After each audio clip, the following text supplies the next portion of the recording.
Assalamu alaikum students. My name is Babar Gulab and I am your biology teacher of grade 9th. Today we will explain the importance of fertilizers. इस topic को understand करने के लिए चलते हैं white board की तरफ। Students, आज के लेक्चर में हम बात करेंगे इम्पोर्टेंस ऑफ फर्टिलाइज़र्स, यानी जो फर्टिलाइज़र्स हैं इनकी प्लांट की लाइफ में क्या इम्पोर्टेंस है। लास्ट लेक्चर में हमने बात की थी कि प्लांट्स जो हैं उनको अपनी लाइफ में न्यूट्रिएंट्स रिक्वायर होते हैं। इन न्यूट्रिएंट्स को हमने डिवाइड किया था 2 कैटेगरीज में। एक को हमने कहा मैक्रोन्यूट्रिएंट्स और दूसरे को हमने कहा माइक्रोन्यूट्रिएंट्स, जिसमें हमने डिफरेंट न्यूट्रिएंट्स और उनके फंक्शंस को, यानी प्लांट की लाइफ में क्या मेजर रोल प्ले कर रहे हैं, इसको एक्सप्लेन किया।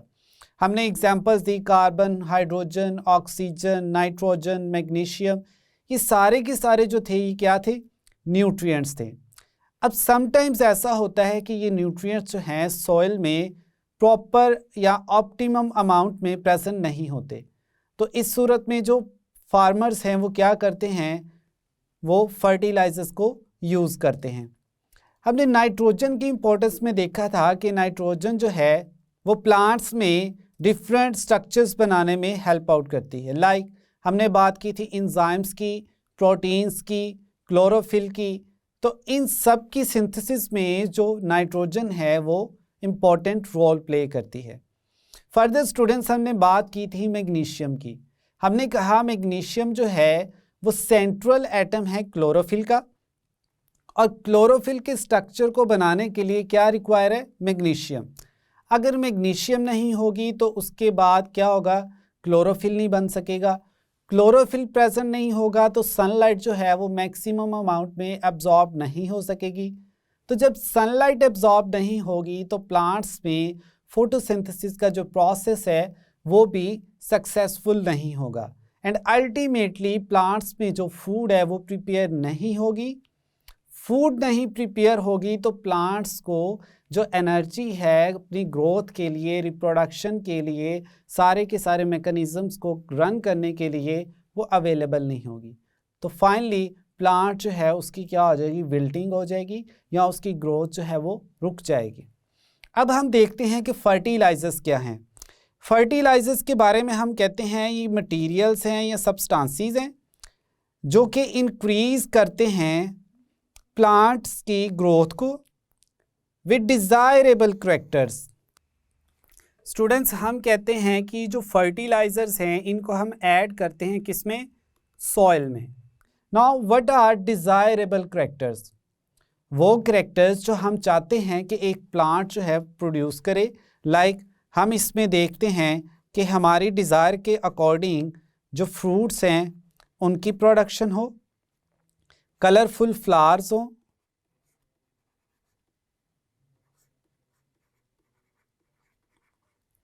हम जैसे ही फर्टिलाइजर सोइल में ऐड करते हैं तो प्लांट्स इनको यूटिलाइज करते हैं, उनकी ग्रोथ इंक्रीज होती है और वो हमें मैक्सिमम अमाउंट में प्रोडक्शन जो है वो प्रोवाइड करते हैं। अब हम देखेंगे कि ये जो फर्टिलाइजर्स हैं इनकी टाइप्स कौन सी हैं। मेजरली हमारे पास फर्टिलाइजर्स की जो टाइप्स हैं वो हैं इनऑर्गेनिक,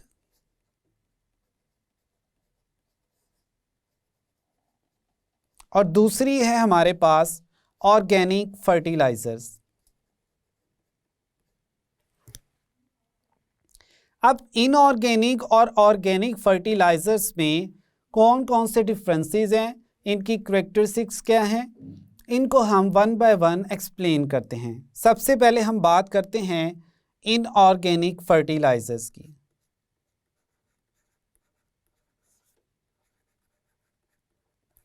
इनऑर्गेनिक फर्टिलाइजर्स जो हैं ये नेचुरली भी प्रेजेंट होती हैं और इसके अलावा ये इंडस्ट्री में सिंथेसाइज भी की जाती हैं। हम कहते हैं कि नेचुरली जो हमारे पास एग्जाम्पल्स हैं वो है रॉक फॉस्फेट,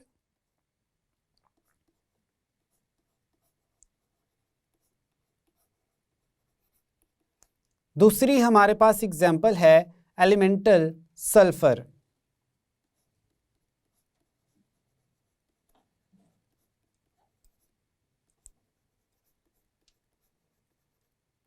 और थर्ड जो हमारे पास है वो है जिप्सम। ये कुछ हमारे पास नेचुरली अकरिंग इनऑर्गेनिक फर्टिलाइजर्स हैं। अब हम कहते हैं कि इनऑर्गेनिक फर्टिलाइजर्स जो हैं इनको सिंथेसाइज भी किया जाता है, यानी इनकी जो सिंथेसिस है वो कहाँ होगी? इंडस्ट्री में। अब ये जो इनऑर्गेनिक फर्टिलाइजर्स हैं हमारे पास, इनमें मोस्टली नाइट्रोजन प्रेजेंट होती है। मेजर जो इनका कंपोनेंट है वो क्या है? नाइट्रोजन।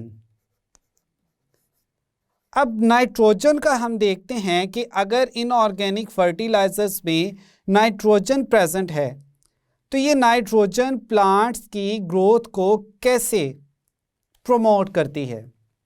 क्या रोल है इसका प्लांट की लाइफ में? सबसे पहले हम कहते हैं कि नाइट्रोजन जो है वो बेसिक कंपोनेंट है अमाइनो एसिड का।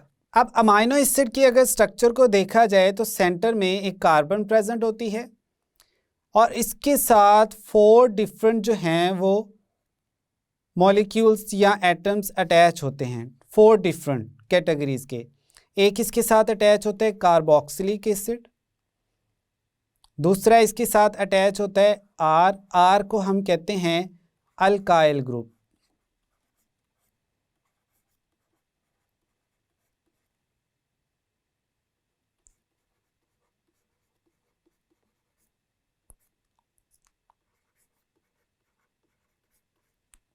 और थर्ड जो इसमें अटैच है वो है हाइड्रोजन।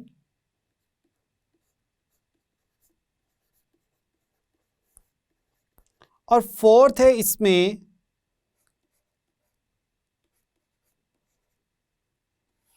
ये स्ट्रक्चर हमारे पास जिसमें नाइट्रोजन भी प्रेजेंट है, NH2।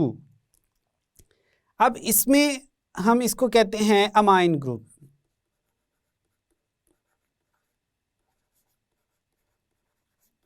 अब स्टूडेंट्स इसमें अगर देखा जाए तो इसमें क्या प्रेजेंट है? नाइट्रोजन प्रेजेंट है। हम कहते हैं कि नाइट्रोजन फर्टिलाइजर जो है इसको प्लांट्स यूज करते हैं to synthesise amino acids. Amino acid की सिंथेसिस में नाइट्रोजन जो है वो बेसिक रोल प्ले करती है। अब प्लांट्स जो हैं वो अमाइनो एसिड्स बनाते हैं। फिर दूसरा हम कहते हैं प्रोटीन्स बनाई जाती है इस नाइट्रोजन से। जैसा कि हमने देखा कि अमाइनो एसिड का बेसिक स्ट्रक्चर क्या है, उसमें नाइट्रोजन प्रेजेंट है, तो प्रोटीन्स जो है वो अमाइनो एसिड से ही मिलकर बनी होती है। लाइक ये हमारे पास एक अमाइनो एसिड है, ये दूसरा अमाइनो एसिड है, ये थर्ड, फोर्थ। तो इस तरह से चेन में जो अमाइनो एसिड्स हैं वो अरेंज हुए होते हैं।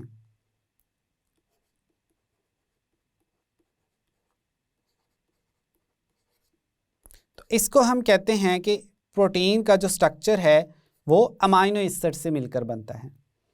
अब प्रोटीन की जब सिंथेसिस हो गई तो उसके बाद इस प्रोटीन को यूटिलाइज करते हुए डिफरेंट स्ट्रक्चर्स बनाए जाते हैं। लाइक हम कहते हैं इंजाइम्स।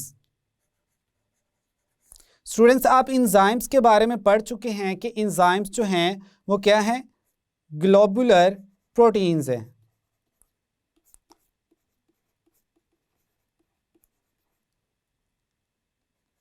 और इंजाइम्स का फंक्शन क्या है? सबस्ट्रेट को प्रोडक्ट में चेंज करते हैं।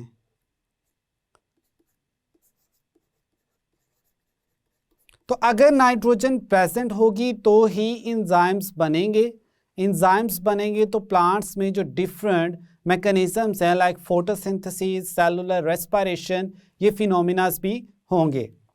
अब यहाँ तक हमने देखा कि नाइट्रोजन का यानी नाइट्रोजन फर्टिलाइजर्स जो हैं उनका प्लांट की लाइफ में क्या मेजर रोल है। दूसरा हमने बात की कि ये नेचुरली भी प्रेजेंट होते हैं और इनको इंडस्ट्री में सिंथेसाइज भी किया जाता है। अब हम चलते हैं अपनी दूसरी कैटेगरी की तरफ जो कि है ऑर्गेनिक फर्टिलाइजर्स।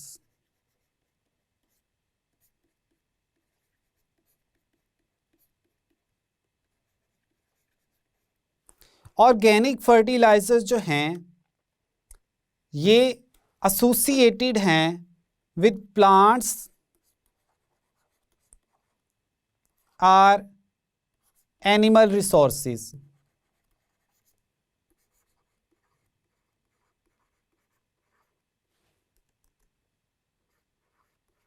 यानी ऑर्गेनिक फर्टिलाइजर्स जो हैं ये एनिमल और प्लांट से ऑब्टेन की जाती हैं। अब कैसे ऑब्टेन की जाती हैं? प्लांट्स के जो लीफ लिटर्स होते हैं यानी पत्ते जो जड़ जाते हैं, ये जो पुरानी टहनियाँ हैं वो गिर जाती हैं, तो सॉइल में प्रेजेंट जो डीकम्पोजर बैक्टीरिया होते हैं, लाइक ये सॉइल है हमारे पास और यहाँ प्लांट्स का जो डेड मटेरियल है या एनिमल्स का डेड मटेरियल है वो पड़ा हुआ है, हम कहते हैं dead remains of animals and plants.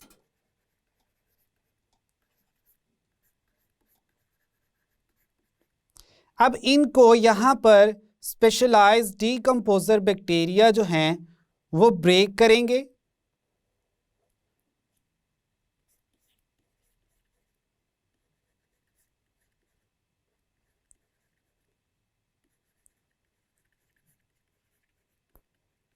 और इनसे जो न्यूट्रिएंट्स हैं वो रिलीज होंगे। अब जो न्यूट्रिएंट्स यहाँ पर प्रेजेंट होंगे इन डेड रिमेन्स की ब्रेकडाउन के बाद फिर उनको प्लांट्स जो है वो ऑब्टेन करते हैं। ऑर्गेनिक फर्टिलाइजर्स को हम कहते हैं कि ये नेचुरल हैं, they can not be synthesize in industry और लेबोरेटरी। अब ऑर्गेनिक फर्टिलाइजर्स की हमने बात की कि इसको फिर कैसे जो प्लांट्स हैं इनमें से न्यूट्रिएंट्स एब्जॉर्ब करते हैं, साथ ही साथ हम इसकी एग्जांपल्स भी देखते हैं। एग्जांपल्स में हमारे पास है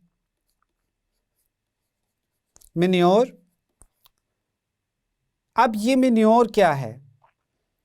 ये इसको हम कहते हैं काउ डंग भी कह लेते हैं, इसमें हमारे पास एग्जांपल है, या हम कह लेते हैं फीकल मटेरियल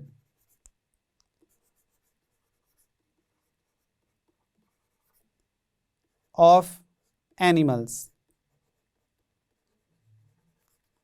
एनिमल्स जो हैं वो फूड लेते हैं, उसको डाइजेस्ट करते हैं, उसमें से न्यूट्रिएंट्स ऑब्टेन कर लेते हैं, बाकी जो बच जाता है वो फीसिस की फॉर्म में बॉडी से रिलीज कर दिया जाता है। अब जो हर्बीवोर एनिमल्स हैं उनमें मोस्टली जो है वो मैन्योर होता है। एग्जाम्पल है हमारे पास काऊ डंग की। अब इसको भी फर्टिलाइज़र के तौर पर यूज़ किया जाता है क्योंकि बहुत सारे फूड के ऐसे कंपोनेंट्स भी होते हैं जो बॉडी में डाइजेस्ट नहीं होते बल्कि बच जाते हैं, उसको हम कहते हैं अनडाइजेस्टेड फूड मटेरियल्स। फिर उसको बैक्टीरिया जो हैं डीकम्पोजर जैसे ही सॉइल में ऐड किया जाता है वो उसको डीकम्पोज करते हैं और उसमें से न्यूट्रिएंट्स जो है वो फिर प्लांट्स को प्रोवाइड करते हैं। दूसरी हमारे पास एग्जाम्पल है कंपोस्ट। ये भी एनिमल रिसोर्सेज से ही ऑब्टेन किया जाता है, यानी डेड रिमेन्स आप कह लें प्लांट्स के, एनिमल्स के, उनको ब्रेक करके उनसे फर्टिलाइजर्स जो हैं वो प्रिपेयर की जाती हैं। इसका जो बेसिक सोर्स है वो क्या है? Animals or plants. अब यहाँ तक तो हमने देखा कि ऑर्गेनिक और इनऑर्गेनिक फर्टिलाइजर्स जो हैं उनकी क्या इम्पोर्टेंस है। अब हम देखते हैं क्या इनमें कोई मेजर डिफरेंस भी है। तो ऑर्गेनिक और इनऑर्गेनिक फर्टिलाइजर्स में एज सच कोई मेजर डिफरेंस प्रेजेंट नहीं है। अगर हम यहाँ पर एक एग्जाम्पल को देखें जो कि है हमारे पास यूरिया की।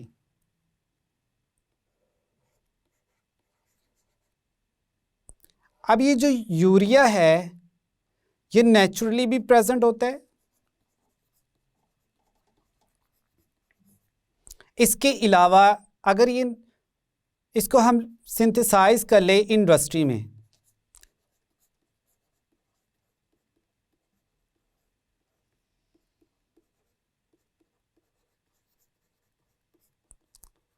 अब आप स्टूडेंट्स बताएं हम इसको ऑर्गेनिक फर्टिलाइज़र कहेंगे या इनऑर्गेनिक फर्टिलाइज़र। चूँकि ये नेचुरली भी प्रेजेंट है तो इसको हम क्या कहेंगे, ऑर्गेनिक फर्टिलाइज़र। और दूसरा, इसको लेबॉर्ट्री में भी सिंथेसाइज किया जा रहा है या इंडस्ट्री में, तो इसको हम अब क्या कहेंगे, अब हम इसको कहेंगे इनऑर्गेनिक फर्टिलाइज़र।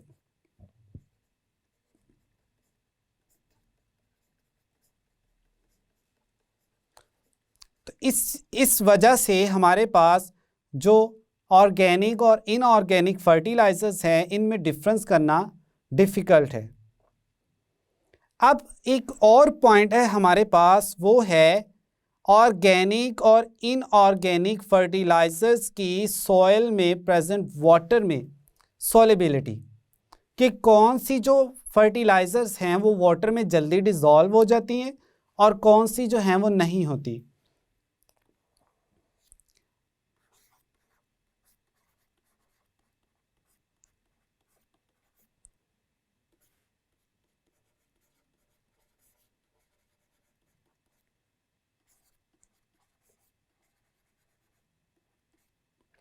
इनऑर्गेनिक जो फर्टिलाइजर्स हैं ये सॉइल में जल्दी डिज़ोल्व हो जाती हैं, मींस वाटर में डिज़ोल्व जल्दी होती हैं, हम कहते हैं हाईली सॉल्युबल।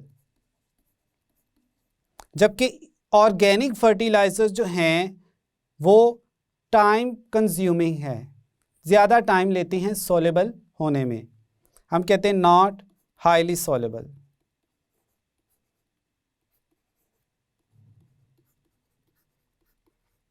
अब इसकी रीज़न क्या है, ऑर्गेनिक फर्टिलाइजर्स और इनऑर्गेनिक फर्टिलाइजर्स की सॉल्युबिलिटी के पॉइंट ऑफ व्यू से। जो तो हैं हमारे पास इनऑर्गेनिक फर्टिलाइजर्स, चूँकि ये इंडस्ट्री में सिंथेसाइज की जाती हैं तो इनकी मैन्युफैक्चरिंग जो है वो इस तरह से की जाती है कि ये वाटर में जल्दी से जल्दी डिज़ोल्व हो जाएं। जबकि दूसरी ऑर्गेनिक फर्टिलाइजर्स हैं वो डिपेंड करती हैं बैक्टीरिया पे, जिनको हमने नाम दिया था डीकम्पोजर्स। अब डीकम्पोजर्स पे डिपेंड करता है कि वो इन फर्टिलाइजर्स को कितना टाइम लेते हैं ब्रेक करके इनमें से न्यूट्रिएंट्स एक्सट्रैक्ट करने में। तो ये है डिफरेंस कि सॉल्युबिलिटी जो है ऑर्गेनिक और इनऑर्गेनिक फर्टिलाइजर्स की वो अफेक्ट एक दूसरे से वेरी क्यों करती है। तो यहाँ तक स्टूडेंट्स था हमारा लेक्चर। स्टूडेंट्स, आज के लेक्चर में हमने एक्सप्लेन किया फर्टिलाइजर्स की इम्पोर्टेंस को। हमने बात की फर्टिलाइजर्स की कि फर्टिलाइजर्स ऐसे सब्सटेंसेस हैं जो सॉइल में ऐड करके प्लांट्स की डिज़ायर जो करैक्टरिस्टिक्स हैं उनको इन्हांस किया जाता है, लाइक प्लांट्स की ग्रोथ को, उनमें फ्रूट्स की क्वालिटी को, इसके अलावा कलर फ्लावर्स को। ओवरऑल हम कहते हैं कि प्लांट्स की जो ग्रोथ है उसको इंक्रीज़ किया जाता है। फिर हमने बात की ऑर्गेनिक और इनऑर्गेनिक फर्टिलाइजर्स की। ऑर्गेनिक फर्टिलाइजर्स में हमने कहा जैसा कि मैन्योर, इसको हम यूटिलाइज़ करते हैं एज अ ऑर्गेनिक फर्टिलाइज़र। दूसरा हमने इनऑर्गेनिक फर्टिलाइजर्स की बात की जिसको हमने कहा कि ये नेचुरली भी प्रेजेंट होती हैं लाइक जिप्सम। इसके अलावा इनको इंडस्ट्रियल स्केल पर सिंथेसाइज भी किया जाता है। नाइट्रोजन फर्टिलाइजर्स की इसमें हमने आपको एग्जांपल दी। तो ये था कंप्लीट हमारा लेक्चर फर्टिलाइजर्स की इम्पोर्टेंस के पॉइंट ऑफ व्यू से। I hope now you have a clear idea about the importance of fertilisers. मिलते हैं नेक्स्ट लेक्चर में। अल्लाह हाफिज़।